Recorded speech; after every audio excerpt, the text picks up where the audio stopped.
the donuts prices were $4 to $5.50 for a single donut. And that's just not who we are or who we want to be. We want to serve everyone at a great price point. That clip was from today's podcast where I interviewed Mark Kelegian and Daman Singh with Randy's Donuts. Mark, a Southern California native and attorney who operated casinos, acquired the original and only Randy's Donuts in Inglewood, California in 2015. Since 2017, under Sansmark Inc., which the name adds the initials of his wife, Shelly, and daughters Ashley, Nicolette, and Susan to his own first name, Mark has opened locations in El Segundo, Pasadena, Torrance, Costa Mesa, Santa Monica, and Downey, and has worked out 164 franchise deals both domestically and internationally. Daman is a multi-franchise operator in Southern California from Rancho Cucamonga and opened this store that I hope you all have been to and enjoyed here in Bakersfield.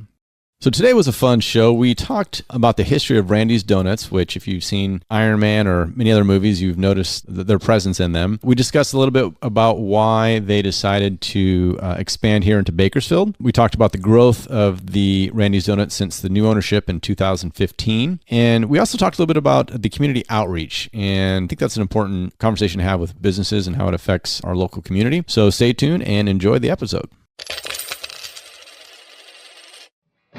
Welcome back to the Our 2 Cents podcast, the show where your local professionals sit down with an array of guests to hear their story and impart some wisdom for both business and life-improving skills. This is your place to hear business and community leaders discuss relevant topics that matter to you.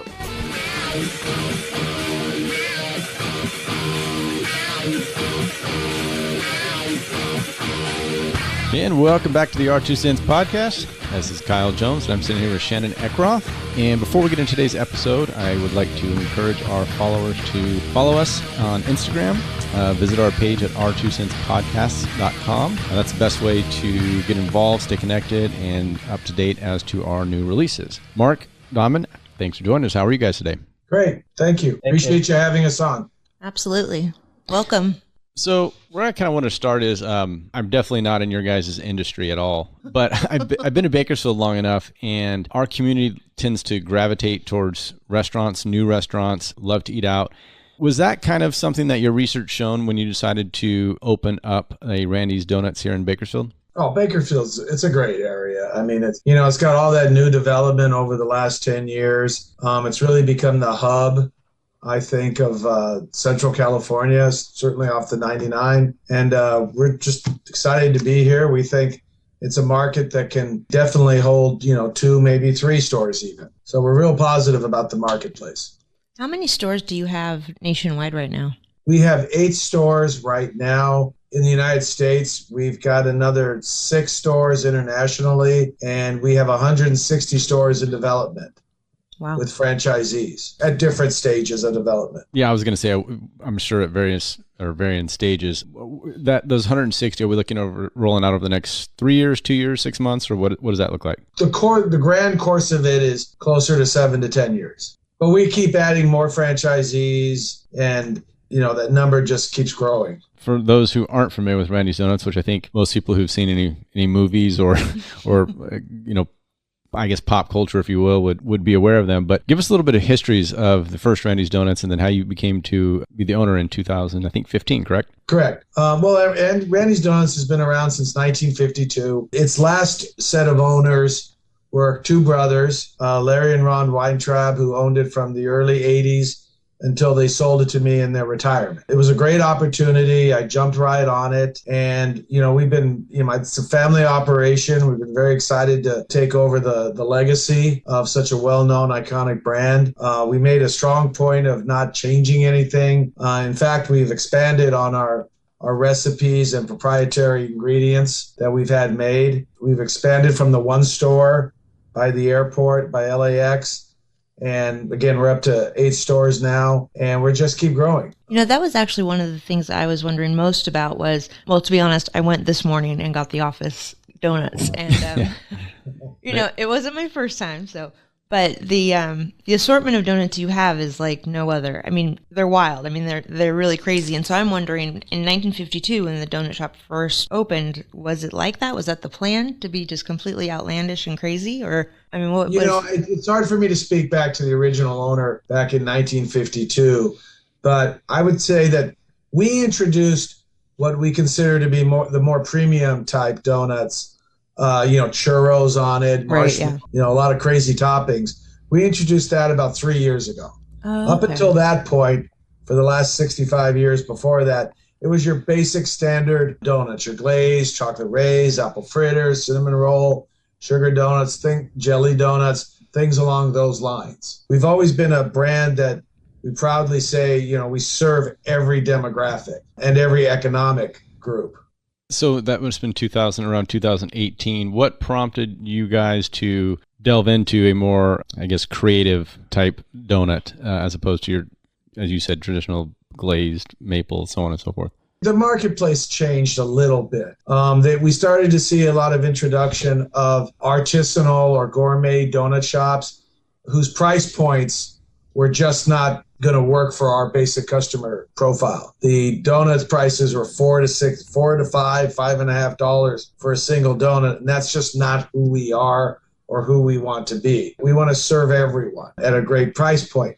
But we decided to introduce a few for those customers who were looking for a blend, looking to have some exotic donuts, premium donuts, and then the traditional. The traditional still accounts for anywhere from 85% to 90% of every donut we sell. Actually, our number one donut, glazed donut, we'll sell hundreds of thousands of them every month, and it's still our most popular. I don't think that's ever going to change. So speaking of a little bit about what seeing the customer base or what the market is bearing recently, and it's been a little longer, but it's really heating up now. You're seeing a kind of shift towards health consciousness with people in the marketplace. Is that something that's on your guys' radar? Are you doing anything to, I don't want to say combat that, but to address that issue, or the sugar-free donut? Yeah, or is it just something that hey, this is a treat, enjoy it when you want type of mentality? Daman and his group, for example, they're very conscious about trying to make more offerings and so forth. And to that extent, it can only be so healthy, right? It's right. a donut. Yeah. Right. But trying to get into a little more of that gluten-free or vegan concept, it's very difficult to do a true gluten-free without your whole kitchen being gluten-free. Again, we just see it as a situation where we look forward to more health-conscious things out there, because the more people eat healthy, the more they need a treat. Everyone needs a treat every now and again, and that's who we want to be. I'm curious. You have 8 stores that are actively operating right now, and so with the chain being open so many years, at what point did you, or was it your decision, or was it a previous owner that had kind of dreamt of going to a franchise model? How did that happen? Well, gosh, the prior owners were just bombarded every year by requests for franchises to open up company stores all over the world, all over California, every airport. They passed on all those opportunities. It just wasn't right for the two of them. They were two brothers. They worked in the store 7 days a week, and they were content with where they were at. And they really passed up tremendous amount of opportunities. And if they'd have started 20 years ago, we probably would rival Dunkin' and certainly would have surpassed Krispy Kreme and those other shops had they wanted to go forward at the time. Our franchising didn't start until June 2019. And if you remember a little thing called COVID, that really put a kibosh on all the efforts that we were making to franchise for 2020 and 2019. Just about 85-90% of all the stores that we now have in development have all come on board this year. As people saw, at least for a break at the beginning of the year, the notion that COVID was waning and we've got it under control. I mean, I think there's a little bit of doubt at this point today, but that really changed everything. How many franchises do you have? Me and my group signed about close to, I think, 27 units in total. Okay, that was my second part of the question. But as to the 8 that are open, are any of those yours, or how? Just one of them, which is in Kern County, Bakersfield. Okay. And Mark, are you with the other 7? Are you manning those, or do you have them licensed out to other individuals as well? No, those are company stores. So the Bakersfield is the first franchise location? Yes. Wait, first what? Unrelated to the company. Yes. Yeah. Interesting. That's awesome. So I'm assuming you chose this market. We talked about it a little bit, but I'm assuming you chose this market as I don't want to say a test market, but a good place to start. A little more interesting than that, I think. We were at a certain point in time going to open Bakersfield up as a company store. Oh, okay. And when the franchising, let's just say, consumed where we were at and we found good franchisees, we decided, all right, we need to focus our business more in the Los Angeles market. And so we opened up the Bakersfield market. Actually, Damon's group has from Bakersfield all the way up to Merced County. Okay. So basically all of Central California. Yes. And all 28 are going to be in the Central California area. Is that the plan, Damon? No. So we have partial of Las Vegas market and Inland Empire, which is in Southern California. Okay. So what that sticks out to most to me, and Olivia, who I'm assuming one of you talked to maybe to get this set up, she's a big Iron Man fan, and she had to ask, or had me ask to bring it up. So, what's the story of how that got into the movie, or why it was chosen, or anything interesting behind it, or was it just so happened to be a landmark in that area, and that's what they chose? It's just the fickle nature of Hollywood, I guess. They liked that idea. No one had ever taken a photo inside the donut. We get a tremendous amount of requests for events on our property. Just by example, Pepsi's doing a huge thing this Super Bowl because it's in SoFi at our Inglewood location. Ghostbusters will be out. They will wrap our donut with the Ghostbuster symbol, and they'll have one of their Ecto cars, if I'm saying that right, on site. And we get these requests all the time because, they see our giant donut. Our giant donut's cool. I mean, let's just face it. It's a cool thing. Like the largest ball of yarn or the largest skillet somewhere. I was at your shop this morning just barely after 6 a.m. and there was a mother and 2 children and they were all over that donut. So the outside donut is really popular. As a business owner, that type of awareness and branding and market, that's invaluable. You can't buy it. Right. When the Rams were in the Super Bowl 2 years ago, Nike came and painted our donut Nike yellow, Rams yellow, put a swoosh on it, put a swoosh on our building, painted our building yellow, blue, and our marketing guys said we got about $25 million worth of free advertising out of it. We don't go out and solicit these things. They just keep coming. I was going to say, you probably don't have to solicit them, right? We try to accommodate everyone, but listen, I could wrap that donut every day of the week with somebody's advertisement if I wanted. But we have to always remember that we have people flying in from all over the states and all over the world, and people who've driven to come to the famous giant donut. And, they don't want to see a Ghostbusters on there necessarily. They want to take their picture with the original Randy's Donut. So we try to keep it, try to keep the advertising and activations to a minimum, but enough to stay in the public's mind. Yeah, that makes sense. At some point you would dilute it, I think, if you just became a billboard for anyone else willing to throw a couple bucks at it, and it kind of loses the value of it. I have a question. When we were coordinating the podcast, I spoke a lot with Lawrence. I don't know if he's still around. He said hi a minute ago, but he had brought up that, and I believe it was you, Mark, but one of you, or maybe even a previous owner, but somebody got into the donut business because they came from a family of gambling and law,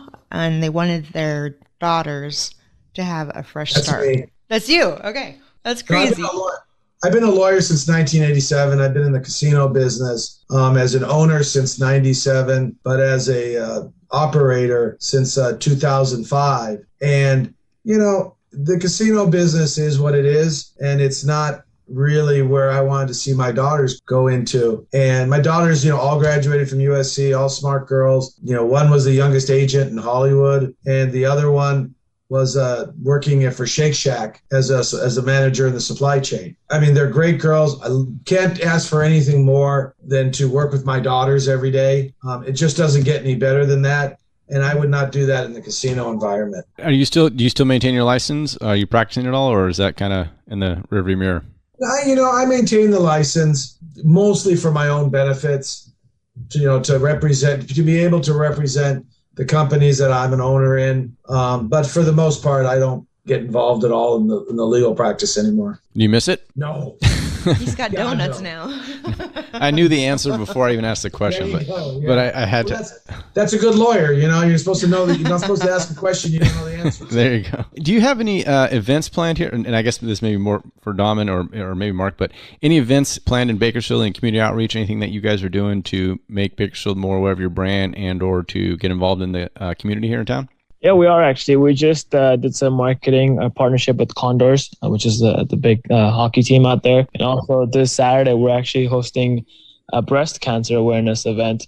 And we're having a ribbon-shaped donut, and all the sales from that donut, not all, 15% will go to the Kern County Cancer Foundation as a donation to the community. This Saturday, we'll have we have a photographer that's going to be taking live photos. We'll print out all the donations that will be gathering up. We'll have some different games that we'll be hosting and stuff like that. And like I said, 15% of those sales will go to the Kern County Cancer Foundation. That's great. Yeah. That's awesome. Is that something, Daman, is that your domain? Is that something that you decided to do? Were you approached by that or any backstory? My team, my manager, we kind of wanted to reach out to the county and see how we can kind of get more closer to the community out there. So it was, just led by my team. And then, once we started this process, we definitely got a lot of support from the locals and the Condors and the county as well and the chambers to kind of, push this through for us. You would be a really hot target for a toy drive or something for the holidays. That'd be awesome. Yeah, we're doing some fundraising for schools. We're already looking into some things going in for December as a toy foundation. And we're definitely working every day with the local community and just to get this awareness out. That's awesome. When did the store in Bakersfield open exactly? I think it was June 29th to be exact. You're right in the peak of the unemployment mess and difficulty of getting employees. How was that like here in Bakersfield? The only reason I'm asking this question is I've talked to a couple other people who have opened something up here in Bakersfield and said they had absolutely no problem getting a ton of applicants, qualified, great people, but other parts of the state where they tried to open up a similar business, wasn't the case. And then to Los Angeles. No, I can relate to that. I agree. We have businesses in LA as well, and then it wasn't that such a hardship in Bakersfield, and which was surprising. But we have a great team. It's like a family for us, and we're very fortunate with people that are in our team. So it wasn't a hardship at all. Mark, something sounds like something different for you down there. Is that? Yeah, we got problems. It's not unique to us by any stretch. Sure. All fast food, casual dining in California are having problems. Everybody's forced to raise their wages. And that's one thing. But the other problem is it's just very difficult to find anyone who wants to work. I think, there's subsidy issues. There's a lot of other issues involved. And I know this isn't a political debate. Sure. No. It's business. Stretch, but the harsh reality is it's difficult in a lot of arenas. I'll take, for example, in the casino business, all the casinos in Southern California and Vegas having trouble finding poker dealers, just by example. And a lot of that is also due, I think, to, let's just say, the attraction of being an Uber driver, Lyft driver, Grubhub, DoorDash. They see that as a much easier day. And I get it. I understand it. Don't like it, but I think it'll come around again. People are going to wake up at some point and realize, hey, you know what, it's time to go back to work. That's what I wanted to ask, especially with the casinos and so forth. Do you foresee any major changes post-COVID than the way that things were before? No, other than the labor problems, and I think people are, gaming, for example, is a very discretionary income kind of expense, kind of business. And, we've seen the crowds all come back. I can definitely say there's some customers that we've not seen come back in. And I think that's primarily hesitancy, having to deal with their health, concerns. And we totally understand that. Every employee's masked. We encourage every employee to get vaccinated. So we're taking all the precautions we can, but still there is a portion of the market that, we're not sure if they'll ever come back. Yeah, I mean that's the consumer, but from the business, we talk a lot about business on the podcast. I mean that's what we're kind of focusing on our community. What you said was interesting. It's one thing if employees are choosing different career paths, whether because they can work from home or because, like you said, it may be easier to Uber or Lyft or DoorDash or whatever than go into a store from 8 to 5 or so on and so forth. That's one thing, but on the other side of it is just the unwillingness to work, and I don't know if it's a generational issue or if it's just a byproduct of the stimulus and the amount of unemployment that was getting handed out, to where it just didn't make much sense for anyone who was making lower wages to actually go back to work. And we're starting to see that change a little bit now that those monies are drying up. But what is also stemmed from that, and I've noticed at a few local restaurants I've dined at recently, is the amount of patrons have gone down significantly. And I've talked to the managers and just kind of inquired. It's kind of my nature and very inquisitive, and their response is the same thing. They said, money's dried up, people aren't going out to eat as much anymore. So I don't think you're quite in that arena because of your price point, but is that something you've noticed at all from your end? Yeah, but I mean your comments I think are a little more directed towards full service dining. Your drive-through, your in-line, your quick serve, I think they are going there, and we saw that in our drive-throughs and in our in-lines during the meat of COVID in 2020. Sales were great. I think people have become accustomed to not cooking as much. And, with the price wars that are out there, especially, with the larger chains, the McDonald's and so forth, where you could get a dinner for $6 for your whole family. I mean, I'm being sarcastic, but, right.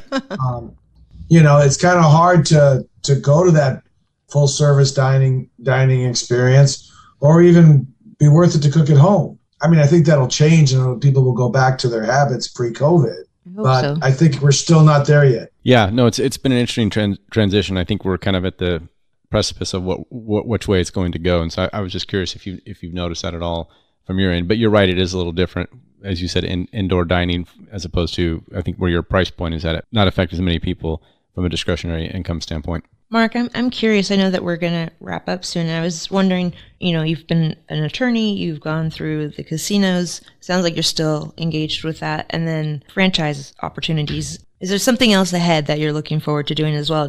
Or do you think the donuts are going to coast you through older age? Or you know what? I think I have enough on my plate. I know my wife would definitely say that I do. I'm building the Randy's brand and the franchising system with my daughters for their future. So we really see being in this business, at least until it's no longer my decision and it becomes their decisions. That's one of the greatest things I've heard from this episode, is that it's something you're doing with your daughters. I have 3 girls, so it pulled my heartstrings a little bit. I know we are wrapping up soon, but I do want to ask this because of the environment we're in, inflation. So I know your wages have gone up. I'm sure your price of goods have gone up. Rents probably even have gone up. Are you seeing a big increase in your price point for your products, or are you trying to keep it fairly level? We're trying, but, it's just becoming more and more difficult not to follow the same road everyone else has been going with increases every few months. We hate to do it. We're not putting any more money in our pockets. We're just trying to cover the cost. Our largest supplier of ingredients today sent us an email saying, you should need to expect another 7 to 12% increase on most items. And again, it's not their doing, it's the market. You can't, there's just, nobody's making things. Go try to buy a car. You can't buy a car. I tried to buy golf cart tires for a security vehicle for the casino, and they said 3.5 weeks, maybe 5 weeks to get new tires. Wow. It's just affected everything. All the prices going up. I believe people understand that. They see that. They don't like it, of course, but they accept it just because they understand. Yeah, it's a weird thing because you see wages starting to go up finally, and I think that makes a lot of people happy. But if your wage doesn't buy the same thing as it did 6 months or 2 years ago, then what's your real gain? And we respect our brand. We respect our recipes, our ingredients. Are there cheaper ways to go? Heck yes. I mean, I don't want to get into other donut shops, but our ingredients are the highest level. We have our own flour, proprietarily made for us, far more expensive than any other donut shop would spend. But it produces what we consider to be the best product out there. So we're not going to make any changes in our ingredients or what we're buying. We're just going to try to absorb that cost as much as possible internally and begrudgingly increase our prices as we have to. Oh, that makes sense. Not to sacrifice the product for sure. Mark, I know you need to go, but before you go, I have one rapid fire question. It's kind of how we end every podcast. And Dom and I'll have Shannon give you hers when we're done, but I want to respect your time and get you out of here. But for budding entrepreneurs who are listening to this episode, can you give us an example of something that you failed at in your career and how you learned from it? Wow. Okay. Good question. I failed once at a metal finishing plant that I invested a lot of money in about 25 years ago. That was a great product. Okay, no question about the product. However, the partners, I overlooked a lot of deficiencies and a lot of inadequacies because I believed the product was so good. Several years later, I have a neighbor across the street who was vice president of ADT Security, president of Tyco Europe. And he came to me and said, hey, let's put some money into this company. We'll buy it in Denver and we'll grow it and so forth. I respected him. I could tell you, we've since sold that company. We did very well. And I still can't tell you what that company did. Okay. But I believed in him. And so the recommendation I give everybody, and it's an old saying, which is bet on the jockey, not on the horse. Yeah, definitely. Every deal I've been in that hasn't worked out has been because the partners didn't live up to their end of the bargain. So don't just rely on your product. Rely on your team, people, yeah, and put that, as more of a priority. That's my big lesson that I have learned, in my career. That's great advice. I think the last thing that I want to ask, if there's somebody listening and they are very interested in learning more about franchise opportunities, where would they go? Where would they look? Just go straight to our website, randysdonuts.com. We've got franchising pages, and there's a feedback email address, and call the corporate office. We're always happy to discuss the opportunities, with anyone. Appreciate that. Daman, one for you. What is a quote that you live by and why? Ooh, live fast. I feel every gift or every hiccup that you have is not a problem. It's just we wouldn't grow without it. So I don't know if it's a quote, but I've heard that like every hiccup or everything you run into, to look at it as a problem, look at it as a learning opportunity and grow out from it. I think it's a learning opportunity. I like it. Well, thanks guys for joining us. I do have one other request if I can ask of you, Daman or Mark, maybe. So in our studio here, which you can't see, normally we do our interviews here live, but we are kind of making a collage of all of our guests that we've had on. So I'm going to ask you on the podcast, so you can't say no, but if you could send us some sort of keychain, hat, be creative as you want, some sort of memorabilia that we can showcase here in our studio to all of our future listeners. Email me, send me an address where to send stuff. I'm a big proponent of swag. I'll swap swag with anybody. But I mean, awesome. we've even done events here at the iconic location where I've just said, hey, just give me a CBS Sports hat and you can do whatever you want. Yeah, right. Yeah, so I'm a big proponent of that. Happy to send you guys stuff. Awesome. I sure appreciate it. Share in your email address. You send sizes. Okay, sounds good. Shirts and stuff, because I don't want to guess. We'll do. Appreciate you guys' time. Thanks for your input, and I hope our listeners will get something out of it. Thank you so much. Great. Thank you, guys. This show has been brought to you by the Law Office of Kyle Jones, Troy Burden with the Lynn Company, CPA John Duffield, Scott Hansen, real estate lender, broker, and investor, and Eckroth, LLC, a sales and marketing agency. You've been listening to the Our 2 Cents podcast. Check out the show notes for links and more information about the show. Also visit our website at our2centspodcast.com. or check us on Instagram at Our 2 Cents Podcast. If you enjoyed this podcast, please subscribe.